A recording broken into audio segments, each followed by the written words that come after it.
The first knock came just as the wind shattered the silence. By the second, the blizzard had swallowed the porch completely, and I honestly believed no one could still be alive outside. When I pulled open the cabin door, a young woman collapsed into my arms, barely conscious, covered in snow, clutching a faded leather journal, as if it were the last thing connecting her to life. I had no idea that letting one stranger sleep beside my fireplace that night would unravel a secret buried for 28 years, and force me to confront the one truth I had spent my entire life running from. Before we continue, if you believe kindness can still change lives, and that hope, compassion, forgiveness, and second chances deserve a place in this world, please take a moment to like this video, share it with someone who needs encouragement, leave a thoughtful comment, and subscribe to the channel.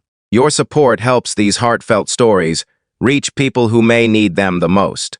My name is Nathan, and I lived alone in a small wooden cabin outside Aspen Ridge, Colorado. After serving as a park ranger for nearly 20 years, I had traded crowded stations for quiet forests. Most people thought I loved the solitude. The truth was more complicated. Silence was easier than disappointment. 5 years earlier, I had buried my father after spending decades believing he regretted raising me alone. We had never spoken openly about my mother, who disappeared when I was only 4 years old. Every question I asked growing up was answered with silence, and eventually I stopped asking.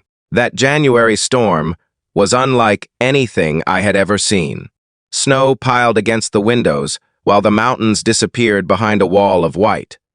The woman who collapsed into my cabin was named Grace. She was exhausted, feverish, and clearly lost after her car slid off an abandoned forest road several miles away.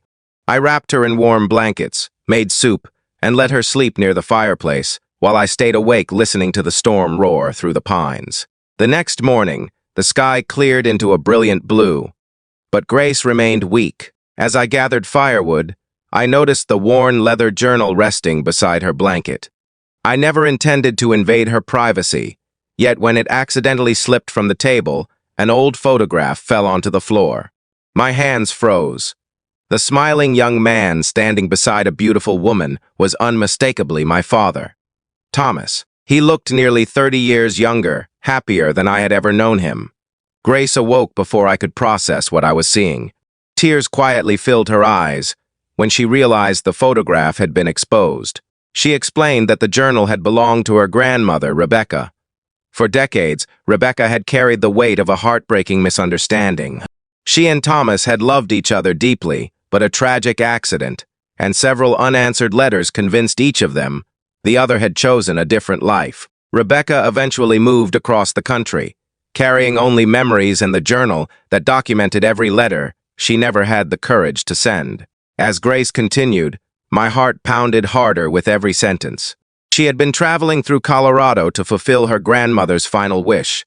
Before passing away peacefully at 91, Rebecca had asked Grace to find Thomas, or his family, and deliver the journal so someone would finally know the truth. Grace never expected a blizzard to interrupt that journey, nor did she imagine the cabin she stumbled into belonged to Thomas's son.